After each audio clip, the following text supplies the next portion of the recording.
Introduction वगैरह पढ़ लिया था। अब हम लोगों ने क्या पढ़ना है, टाइप्स ऑफ शॉक वेव्स। ठीक है, शॉक वेव थेरेपी के हमारे पास क्या क्या टाइप्स होती हैं। देखिए बच्चे, इसमें हमारे पास दो टाइप्स होती हैं, एक होती है रेडियल शॉक वेव थेरेपी, ठीक है, और एक होती है फोकस्ड शॉक वेव थेरेपी। ठीक है, आपको थोड़ा बहुत नाम से ही थोड़ा बहुत अंदाजा हो जाएगा। रेडियल शॉक वेव थेरेपी ऐसी थेरेपीज होती है जिसमें हमारे पास जो भी एप्लीकेटर होता है कुछ इस तरह की रेज निकालता है जो कि पॉइंट से, एक पर्टिकुलर पॉइंट से निकलकर आगे जाके स्कैटर्ड हो जाती है। ठीक है, और जबकि फोकस शॉक वेव थेरेपी ऐसी होती है जिसमें हमारे पास इस तरह की रेज निकलती है जो आगे जाकर एक फोकल पॉइंट पे क्या हो जाती हैं, फोकस करती हैं, वहां पर इकट्ठी हो जाती है। ठीक है, तो ये हमारे पास है difference radial shock wave therapy में और फोकस शॉक वेव थेरेपी में। रेडियल शॉक वेव थेरेपी चूंकि आगे जाके स्प्रेड हो रही है तो इसका मतलब है ये वाइडर एरियाज के ट्रीटमेंट के लिए इस्तेमाल होगी, सेंट्रल पॉइंट से ऑल डायरेक्शन में स्प्रेड हो रही है। जबकि जो हमारे पास फोकस शॉक वेव थेरेपी है, ये हमारे पास क्या करती हैं, डायरेक्टली उन स्पेसिफिक एरियाज पे जाती है जिनको हम लोगों ने क्या करना होता है, ट्रीट करना होता है। ठीक है, तो इसका मतलब है अगर हम कुछ सुपरफिशियल कंडीशंस को ट्रीट करना चाह रहे हैं, कुछ ऐसी कंडीशंस को ट्रीट करना चाह रहे हैं जो कि लार्जर एरियाज तक कन्फाइन है, तो we will prefer radial shock wave therapy. और लेकिन अगर हमको स्पेसिफिक लोकलाइज कंडीशन को ट्रीट करना चाह रहे हैं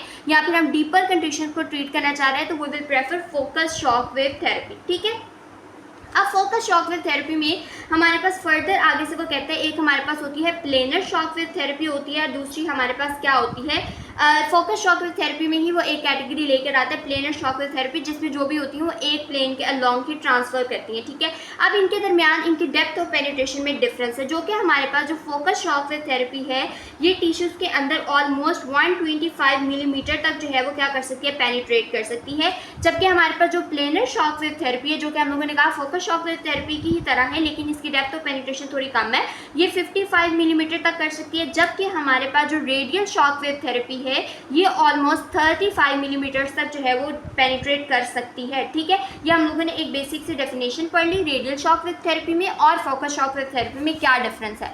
अब हम लोग देखते हैं कि रेडियल शॉक वेव थेरेपी या focus shock wave therapy, in general shock wave therapy की क्या फिजियोलॉजिकल इफेक्ट्स है, जो कि हम कहते हैं ये हमारे लिए हमेशा पढ़ना जो है वो बहुत ज़्यादा ज़रूरी होता है। ठीक है, सबसे पहले फिजियोलॉजिकल इफेक्ट इसका ये है, नंबर 1 ये कुछ मैकेनिकल इफेक्ट्स प्रोड्यूस करती है जब भी ये टिश्यूज़ के अंदर जाती है, जो मैंने आपको पीछे थोड़ा सा एक्सप्लेन भी कर दिया इसके प्रिंसिपल में। नंबर 1, जब ये टिश्यूज़ के अंदर जाएगी वहाँ पर क्या प्रोड्यूस करेगी, मैकेनिकल स्ट्रेस प्रोड्यूस करेगी। ठीक है, मैकेनिकल स्ट्रेस की वजह से उन टिश्यूज़ के अंदर क्या होगा, एक माइक्रो ट्रॉमा प्रोड्यूस होगा, जिसकी वजह से माइक्रो ट्रॉमा होगा तो वहाँ पर टिश्यू रिपेयर के सारे प्रोसेसेस शुरू हो जाएंगे। जाहिर सी बात है जब एक हाई एनर्जी की वेव्स लग रही है, वो माइक्रो ट्रॉमा कॉज कर रही है, तो टिश्यू रिपेयर के जब प्रोसेसेस स्टार्ट हो रहे हैं। ठीक है, इसके अलावा वो कुछ कहते हैं, कुछ हमारे पास यहाँ पर कैविटेशन बबल्स बनना शुरू हो जाएंगे।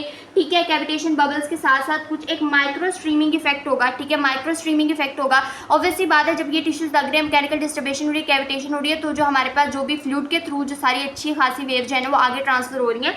माइक्रो स्ट्रीमिंग इफेक्ट है, यानी ये क्या कॉज कर रही है, स्टिमुलेशन प्रोड्यूस कर रही है आगे मजीद जो हमारे पास सेलुलर रिस्पॉन्सेज होने हैं उनके लिए। ठीक है, नंबर 2 हमारे पास ये कुछ बायोलॉजिकल इफेक्ट्स प्रोड्यूस करती है। बायोलॉजिकल इफेक्ट्स के अंदर हमारे पास सबसे पहला प्रोसेस है, these are the cellular responses. ये हमारे पास क्या कॉज करती है, बायोकेमिकल जो मीडिएटर्स होते हैं उनको क्या करा रही होती है, स्टिमुलेट करा रही होती है। ठीक है, इसके अलावा इन बायोकेमिकल मीडिएटर्स में कौन कौन हमारे जो ग्रोथ फैक्टर्स हैं वो आ जाते हैं। ठीक है, न्यूरोसाइटोकाइंस आ जाते हैं। ठीक है, इसके अलावा हमारे पास न्यूरोपेप्टाइड्स आ जाते हैं, ये इन सबको एक्टिवेट करती है जो कि 3 आगे से काम कराते हैं।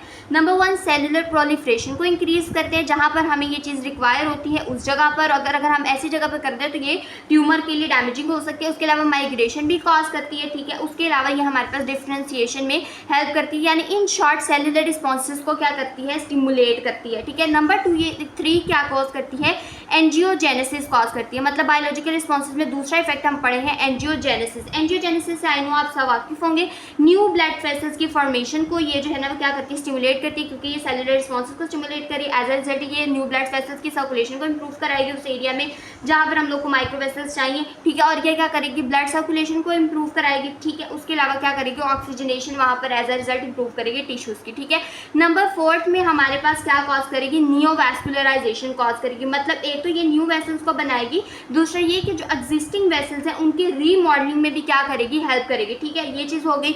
नंबर 5 क्या करेगी, इन्फ्लेमेटरी प्रोसेस को मॉड्यूलेट करेगी। ठीक है, मैंने पीछे भी आपको बताया था कि इसका काम होता है इन्फ्लेमेशन को रिड्यूस करना। ये हमारे पास एंटी इन्फ्लेमेटरी इफेक्ट रखती है। एज अ रिजल्ट ये क्या करती है, जो प्रो इन्फ्लेमेटरी साइटोकाइंस होते हैं ना उनके प्रोडक्शन को कम कराती है, और जो एंटी इन्फ्लेमेटरी साइटोकाइंस होते हैं ना उनके प्रोडक्शन को इंक्रीज कराती है। एज अ रिजल्ट क्या होता है, हमारे पास इन्फ्लेमेशन क्या हो जाती है, कम हो जाती है। ठीक है, उसके बाद नंबर 6 पे इसके क्या होते हैं, एनाल्जेसिक इफेक्ट्स होते हैं। एनाल्जेसिक इफेक्ट्स मैं आपको पहले भी एक्सप्लेन कर चुकी हूँ। ये पेन पाथवेज को डिस्टर्ब करती है। ठीक है, इसकी वजह से ये पेन को क्या करती है, मॉड्यूलेट करती है, पेन को जो है वो क्या करती है, कम करती है। ठीक है, पेन परसेप्शन के पाथवेज को डिस्टर्ब करके। उसके बाद 7 क्या कॉज करती है, टिश्यू रीमॉडलिंग में हेल्प करती है। टिश्यू रीमॉडलिंग में भी क्यों हेल्प करती है वो मैंने आपको पीछे बता दिया था कि ये क्या करती है, स्कार टिश्यू का ब्रेक डाउन कराती है। ठीक है, इसके अलावा जो हमारे पास फाइब्रस एडहेजन्स बन जाते हैं उनको ब्रेक करती है, टिश्यू रीमॉडलिंग को प्रमोट करती है, और टिश्यू आर्किटेक्चर और फंक्शन को मेंटेन करती है। ठीक है, तो ये हमारे पास इसके कुछ फिजियोलॉजिकल इफेक्ट्स हो गए शॉक वेव थेरेपी के। ठीक है,